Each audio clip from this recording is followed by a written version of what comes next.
Hi friends, welcome to my channel. I'm Sonique and today I have the latest issues of Total Tarot magazine, so issues 70 and 71. And it's come this time with the Universal Goddess Tarot. And I've just took the box out and again it's damaged. The last mailing was damaged as well. So it's rather disappointing because the cards are just going to fall straight out of the box unless I tape it up. Anyway, let's have a look at the Universal Goddess Tarot together first, and then we'll look at the magazines. So this is the deck that's come along with it, called the Universal Goddess Tarot. So I thought I'd go with the magazine and just see who they are, because I'm not going to know them all. I'll probably know some of them, but I won't know all of them. So let's just cheat. Look at the magazine. Okay, so we have our cover card here with the Wheel of Fortune on it, and we start with the Fool. Now in the magazine it puts the Fool as the 22nd card almost, although it's still 0. They've actually put it right at the end of the major arcana here, and it says, "Am I a goddess or a god? My name is Lan Se Ho, and I am one of the 8 immortals of China. I am lightheartedness, fantasy, folly and eccentricity." She's only got one sandal on as well.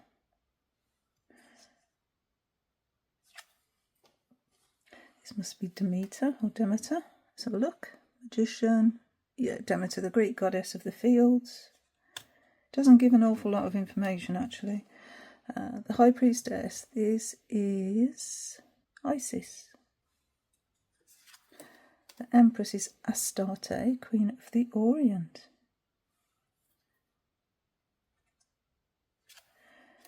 That's got to be Athena, hasn't it?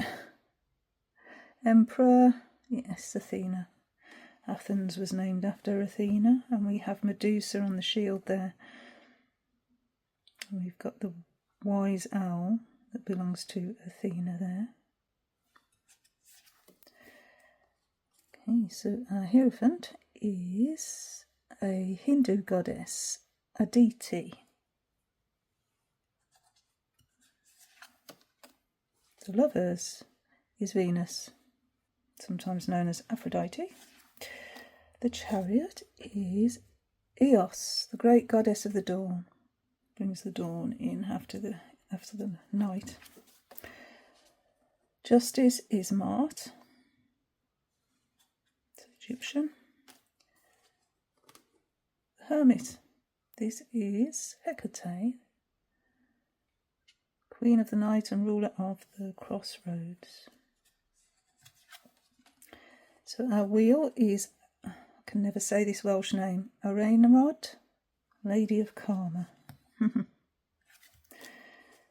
Strength is in 11, whereas Justice was at 8, so not the Rider-Waite system of cards. So Strength, Ishtar, the Syrian goddess. The Hangman is Frigg, Scandinavian goddess, wife of Odin. And then of course we've got Kali for death.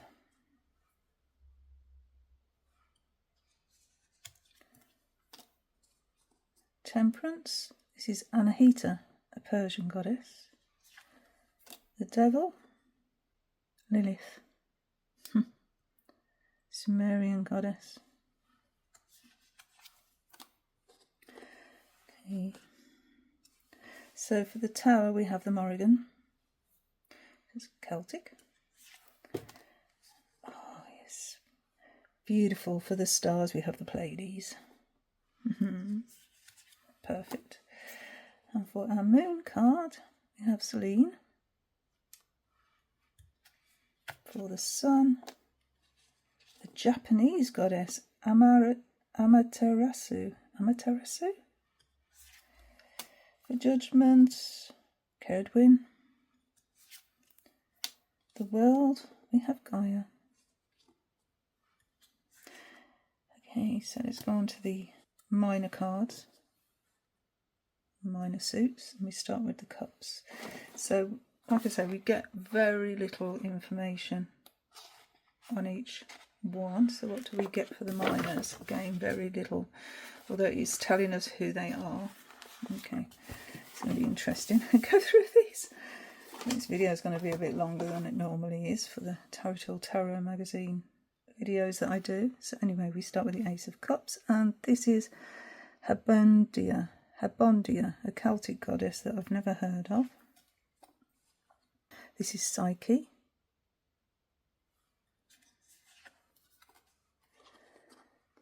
Okay, so we have Athalia, Aglaia and Euphrosyne, the Graces, Three of Cups.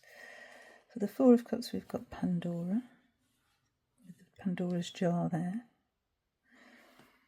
I am Pandora from Greece. I possess great riches, but I am bored and unhappy. Latona, Roman goddess of exile, being exiled, yeah. This is Hina, or Hina, H-I-N-A, a Maori goddess. This is Maya, a Hindu goddess. Calypso, Greek. Nike, the Greek winged goddess announcing glory. And then for the 10 we have Hestia, Greek goddess of the hearth and home. So for the page, Hebe, the cupbearer for the Greeks. And we have our knight, which is Epona, Celtic goddess. That's beautiful. For the queen, Yumea, the Yoruban ruler of the depths of the sea. And Sarasvati, the Indian goddess for the king. Okay, Pentacles. Fortuna. See, I would have thought Fortuna would have gone with the Wheel of Fortune, but we have it here with the Ace of Pentacles, Roman goddess of good luck. For the 2, Hemera and Nyx. Okay, night and day. For the 3, the Hesperide, the Greek nymphs of the sunset. For the 4, we've got Inanna, Sumerian goddess. Hel, Scandinavian ruler of the kingdom of the dead. This is Acarenta, a divinity of Rome. That's all it says, a divinity of Rome. We're really not getting very much information at all in the magazine. So this is a Navajo goddess of renewal and evolution, and I cannot say the name. Estanatlehi is how it's spelled. This is Nugua, a Chinese goddess. Well, that's interesting, isn't it? We have Rosmerta, a Celtic goddess of abundance. Again, I've not heard of this one. And then we have Ben Satan, the Japanese goddess of prosperity. The page is Fulla, a Scandinavian goddess. The knight is Anya, an Irish goddess. This is Juno, so also known as Hera, Zeus's wife. So yeah, and this is Lakshmi, India. So we're going to Egypt first for our one suit. So for the A's we have Bastet, and this is one I don't know either. So this is an Iroquoian goddess called Ataentsic. I'm not going to try and pronounce that. 3, the Hore, Eunomia, Dike and Irene. No idea. So this is the Lady of the Sioux, white she-buffalo.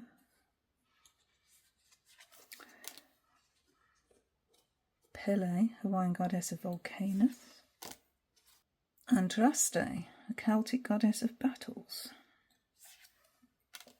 Actia, Inuit goddess of perennial ice. Flora.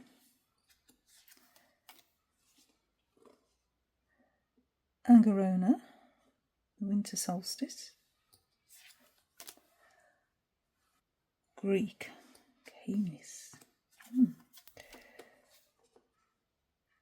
So onto the page. So this is Oya, African goddess of wind and storms. This is Iris, the rainbow. Kuan Yin and Bridget.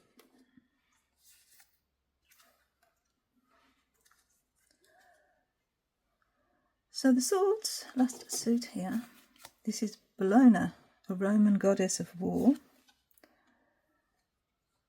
Feeds.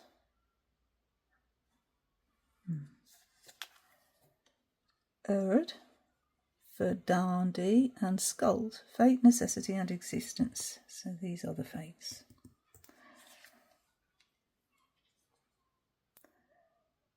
Xiang-O, a Chinese goddess. Sif, Scandinavian, wife of Thor. Got a ponytail cut off. Nehelania, a Celtic goddess, protector of seafarers. And all it really says is prepare for a long trip at sea. Interesting, they're steering their own ship here as well. They've got the dog as a companion instead of a child. This is Bloodwood from Wales. Persephone, Demeter's daughter, off to Hades. We have here 80, Greek goddess of insanity and misfortune. That's quite apt for the 9 of Swords. The 10 is Sakuntala, an unlucky Indian nymph. Diana, so this is Artemis, isn't it, Diana? Oh, this is who I'm working with at the moment, actually. So it just says, Roman goddess of hunting, you will capture your prey. Rhiannon. Tara. This Tara has 2 faces here. So there's green Tara, but they can also be cruel. So the king is Kotlique, the Aztec lady of snakes. It says, honour and respect my will, or you will be my worst enemy. So in the magazine, like I say, we only get a little bit of information for each of the cards. Just a tiny bit. But we do get the tarot deck library, so it tells us the background to the deck. And it says the attributes and meanings of each card are linked to the personality of the goddess, as it has been revealed to us through myth and legend. And so they are representations of universal concepts such as love, anger, fertility. What else does it tell us? It says, those who know the myth can see the arcana from a new perspective, and those who know the arcana can discover myth and legends of many of the world's peoples and civilizations. So the background to the deck, the authors are Maria Carati and Antonella Platano, 2 women, searching for other women. Came across legendary witches, dangerous sorceresses, seductive nymphs, invincible heroines and masters of creation and magic. So this deck focuses its intention on female deities, apart from the Fool, who is androgynous. It says woman is not represented in opposition to man, but complementary to him, and as a unique and distinct reality that does not need a man to express itself.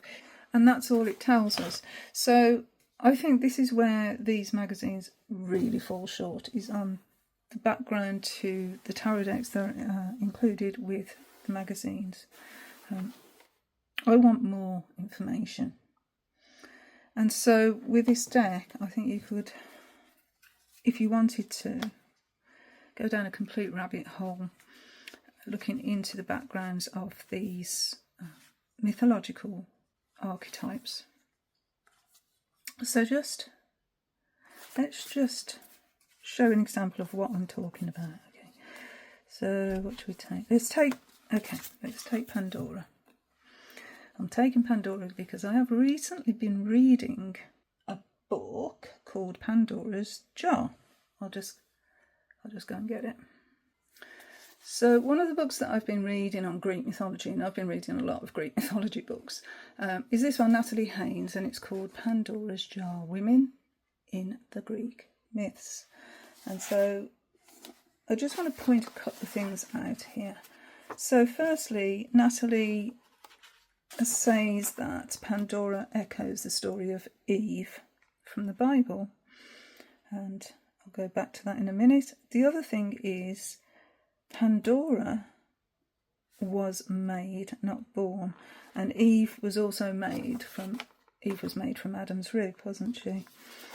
Now, Pandora was made because Zeus was very angry with Prometheus, because Prometheus tricked Zeus twice, and one of the ways he tricked him was by giving the mortals fire.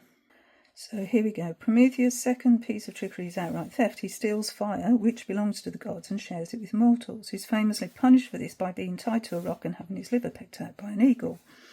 But because he's immortal, his liver grows back every day, and so he goes through the whole grisly business again every day. Zeus is so incensed by the improvement in mortal lives which fire has brought that he decided to give us an evil to balance things out. Pandora.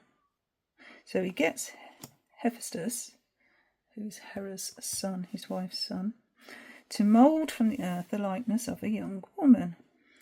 And then the goddess Athene dresses the unnamed maiden in silver clothes, gives her a veil, a golden crown, decorated with images of wild animals. Hephaestus and Athene have finished their work. They show the beautiful evil, the price of good, to the other gods, who realise that mortal men will have no device or remedy against her. From this woman, Hesiod says, comes the whole deadly race of women. And I love this. Always nice to be wanted. So, if you recall the story of Pandora, Pandora opens the jar and releases into the world all of the evils. Pandora was made from earth and water, given human voice and strength, but she will have the face and form of an immortal goddess. Athene is charged with teaching her to weave, and Aphrodite must give her golden grace, painful desire, and limb-gnawing sufferings, integral to her very being. So because Pandora was curious, the myth tells us that she opened the box and released all the evils into the world. So again, that echoes Eve eating the apple, and then them being, and consequently Adam and Eve being kicked out of the Garden of Eden.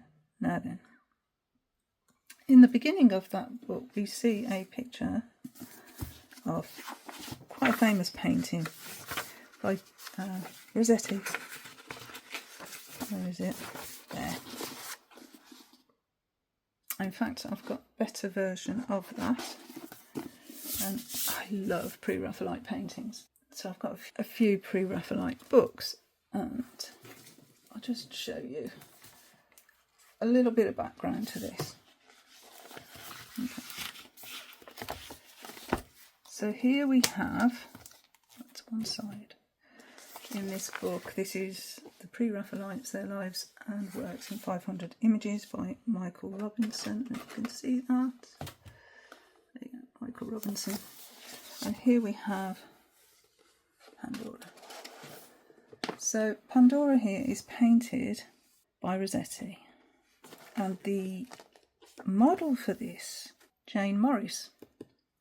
Now, Jane Morris was having an affair with Rossetti at the time.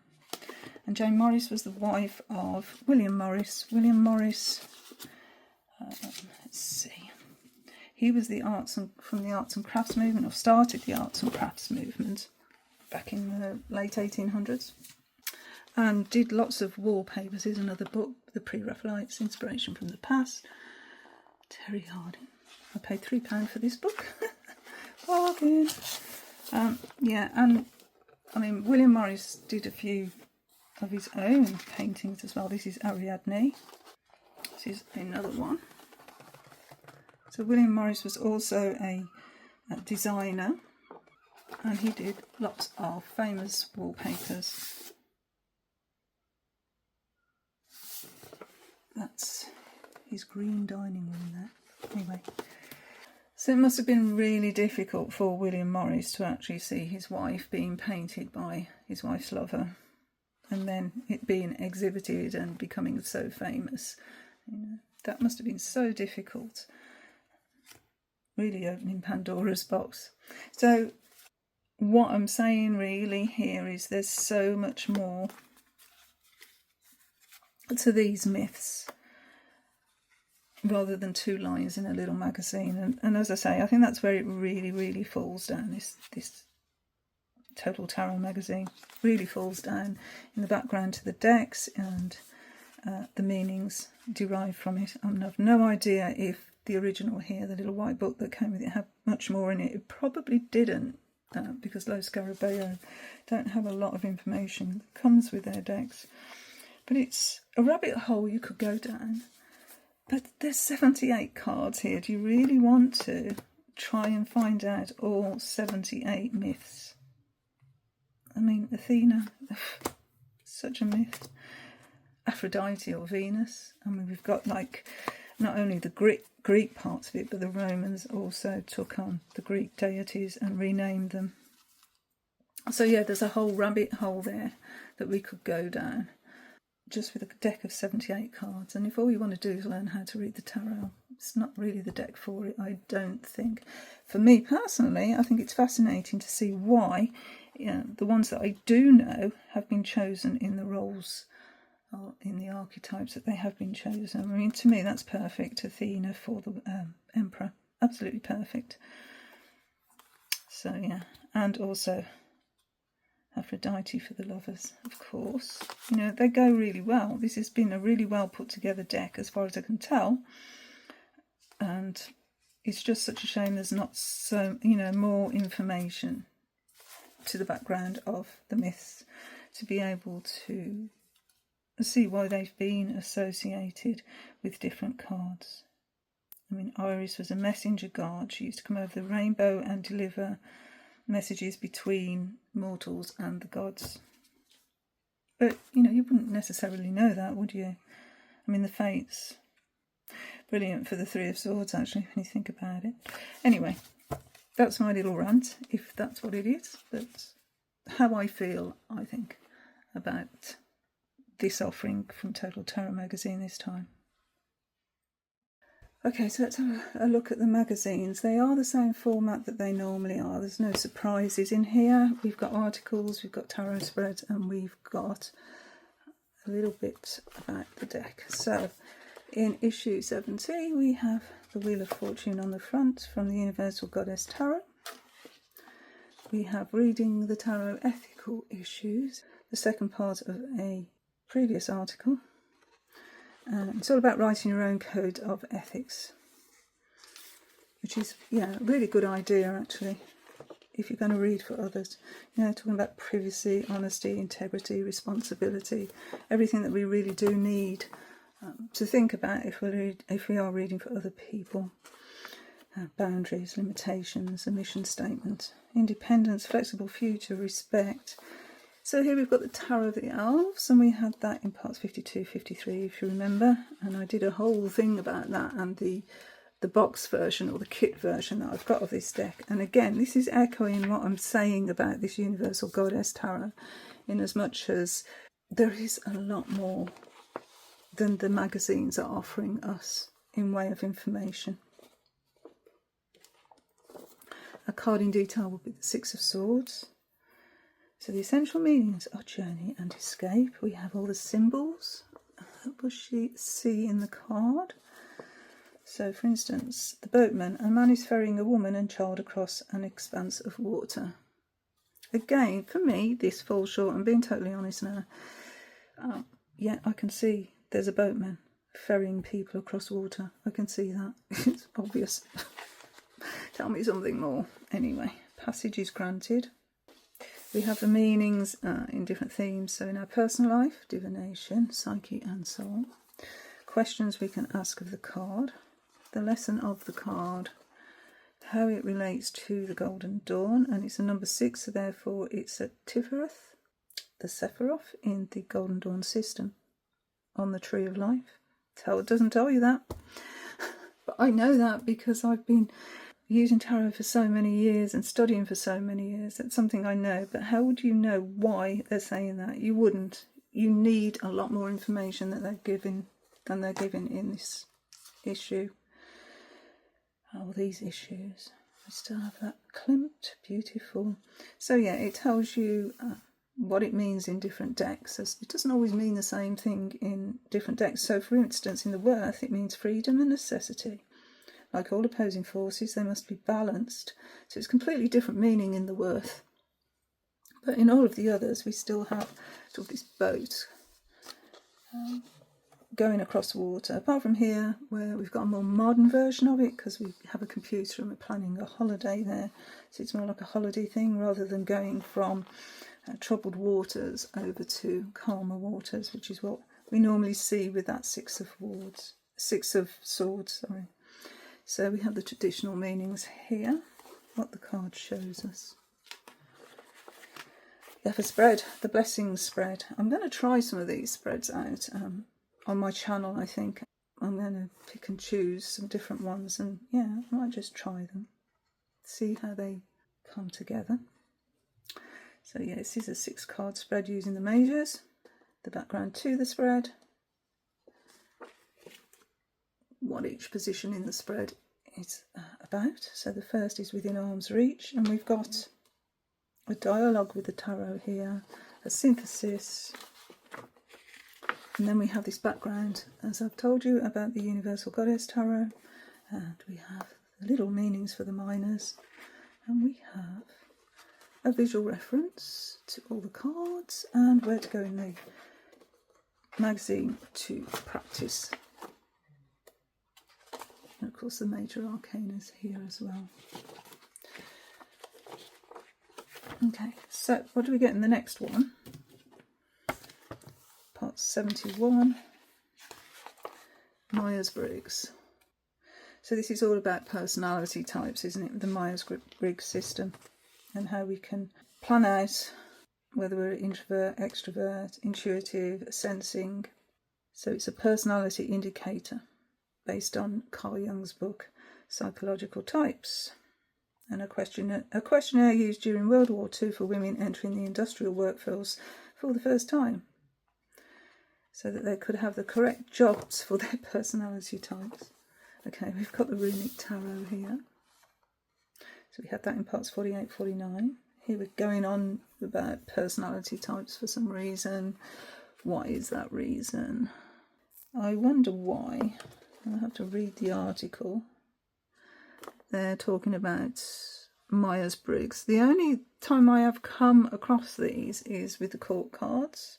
So we can work out a significator based on Myers-Briggs system. And I didn't find it helpful for me personally.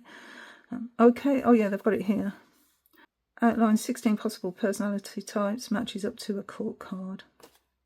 Okay, so it's helping us to read court cards by seeing them as a Myers-Briggs personality type.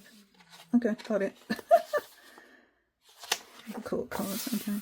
That'll be interesting to read. So the Seven of Swords is the card in detail. Subterfuge, indiscretion, take no shortcuts. Symbols. A young man wearing a cap carries 5 swords. No one seems to take any notice of him.